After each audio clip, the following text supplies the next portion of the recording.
What's going on, YouTube? Metal Complex here, and today we're going to do a full review slash return to the ZT0562. In this case, this is actually a 0562 BLK and CPM 20CV and has a custom ano and laser engraved job by Scott Whittington from USA Made Blade. I'm returning this knife for two reasons.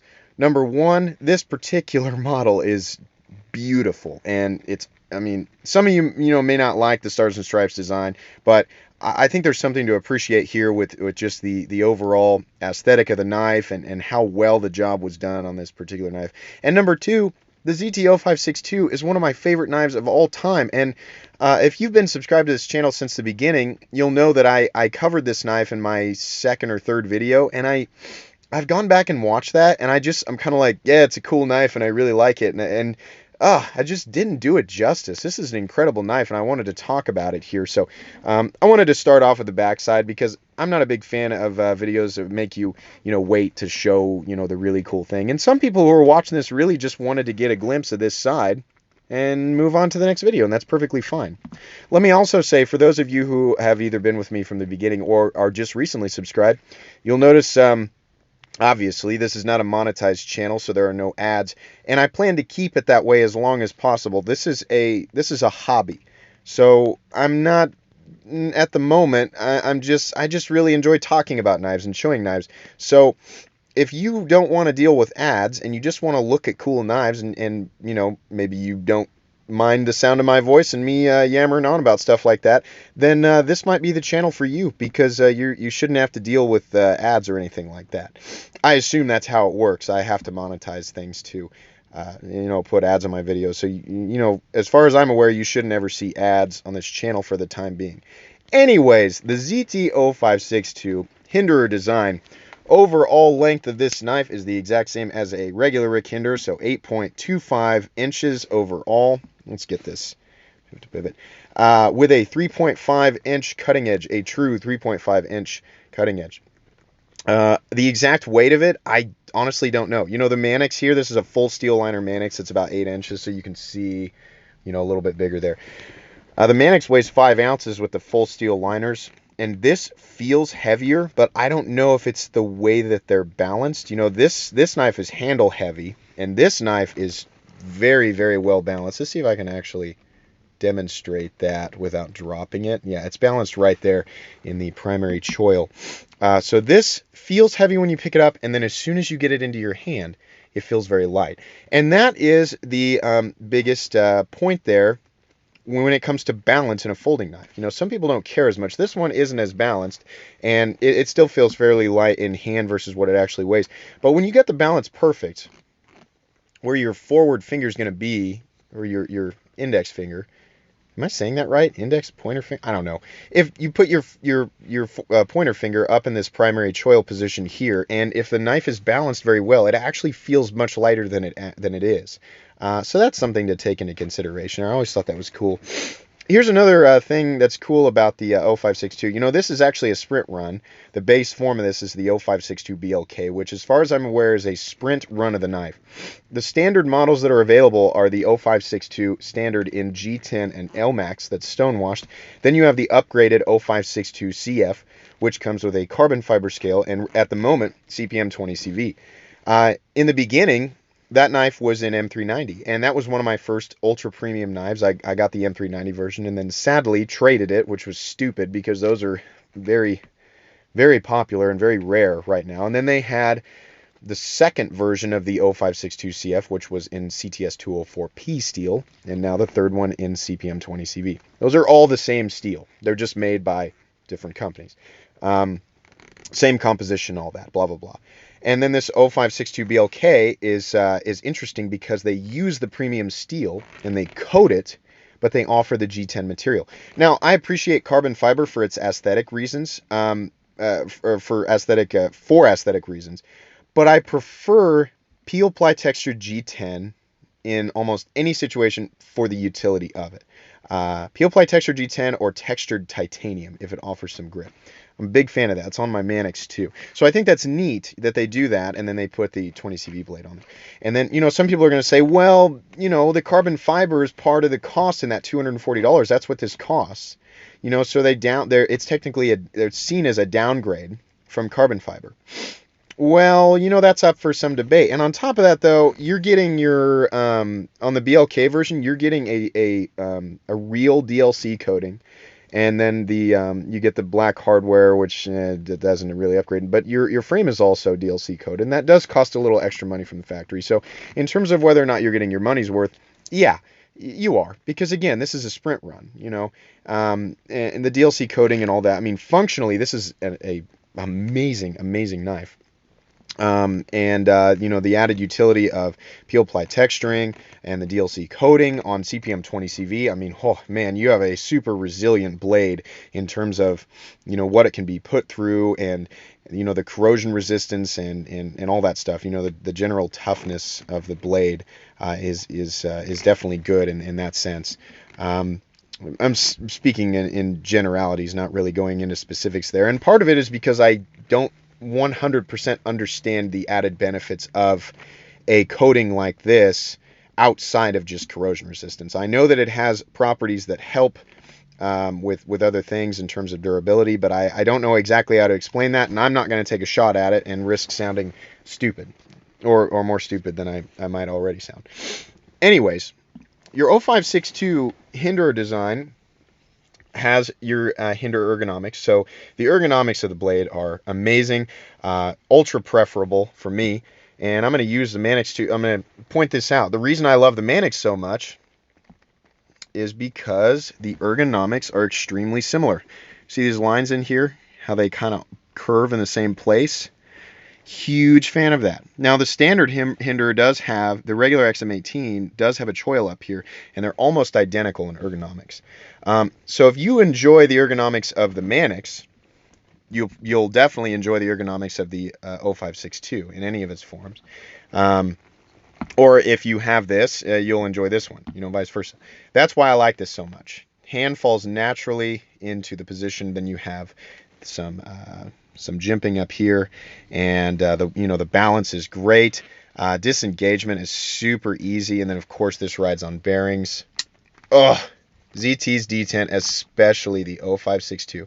I judge all detents off the 0562, truthfully, because this just feels phenomenal. If you have never flipped an 0562 or a ZT and felt the perfect, in my opinion, the perfect detent, meaning it sucks the blade into the handle with no movement, there's no rattle, it's not coming out, and then from here, breaking the detent and deploying it, that just feels amazing. Amazing. It feels like there might actually be a spring in there, but there's not. It's running on bearings, and then, the energy that you apply or build up back here to break the detent is more than enough to rocket the blade into position, and it rides so smoothly on those bearings and makes this ultra satisfying noise when it locks into place. Oh, I love that. ZT's detents are just incredible. Of course, you have some other Hinderer part. By the way, we're going to talk about this ano job here, but I'm doing the 0562 justice versus the lackluster presentation I gave it the first time.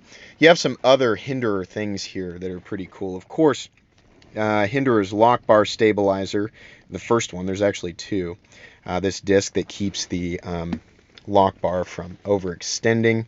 So as you push it over, there's actually a lip cut under the lock bar here that catches that disc and keeps it from moving too far and unspringing itself, because at that point then you wouldn't have, if you bent this too far to the left, you wouldn't have a lock bar that could properly engage the tang. Now on top of that, you also have that lock bar stabilizer screw, which is two things. One, it's the steel. Look how early that is locking up there. Big fan of that. Some people don't like it, but I do. So you have the steel lock bar insert chip that is engaging the tang of the blade, which is made of hardened steel and will increase the life of the lock bar, since steel, hardened steel especially, against a premium steel like 20CV, will not wear away as quickly versus just a titanium lock face. So it increases the life of your lock bar, and at the same time, if you ever do have any issues with the lockup, it makes it much easier for ZT to simply replace the lock bar insert and fix your lockup like new. So that's really, really cool. Because if this was just a titanium lock bar, I mean, what they'd have to do to repair it, depending on what the issue was, would maybe not leave you as satisfied as the result of just replacing that steel lock chip. The other cool thing is that this is like most lock bar stabilizers nowadays. This actually does extend past the frame of the knife on the inside and act as a second over travel stop. So you actually have two things keeping this lock bar from overextending, which is truthfully overkill, but it's kind of cool. And it's one of the only knives out there that has that feature. So that's really neat. So, combination of ergonomics, the materials, the positioning, for your thumb up here, the bearings inside of the pivot that allow for this amazingly smooth action and deployment, and then these features here that keep the knife functioning well and just makes it a tool that you just don't have to worry about. The coating, the steel CPM 20CV / CTS 204P / M390 is my favorite steel of all time. Super high corrosion resistance.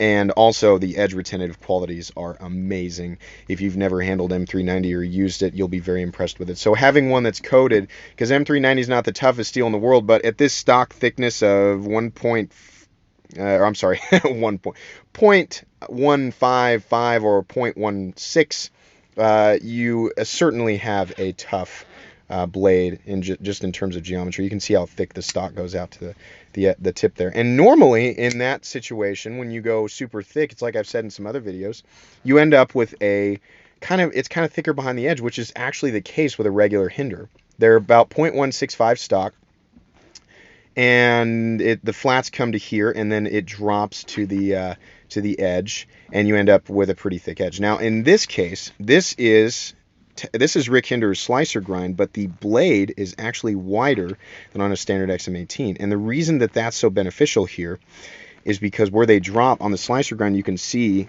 the grind actually comes up here. But the whole blade is taller. I say wider, it's taller, meaning they have more space to drop and get thin behind that edge. So this thing is an amazing slicer, hence the term slicer grind.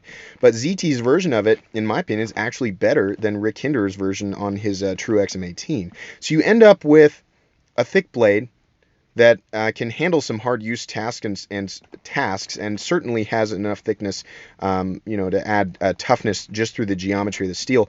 But it gets thin enough behind the edge that it's actually an excellent slicer. And truthfully, I don't know which of these a slice is better, because this thing's a crazy slicer, but it goes full flat grind and it's super thin at the top. This one should, just by the geometry of it, it should actually feel like it's slicing better, but I gotta be honest, both of these are incredible. I honestly wouldn't be able to pick between the two which one slices better. They both just glide through the material like it's nothing. So excellent. This has a deep carry pocket clip and is set up for either right or left-handed, because you can mount this the way that it, kind of sets in there behind that back, that rear standoff. Come on, focus. You can set it for right or left-hand tip-up carry, which is, of course, my preference. This is a super deep carry clip, so the only thing that shows on this knife is the pocket clip, and it goes in and out of the pocket with ease. It's an excellent design clip.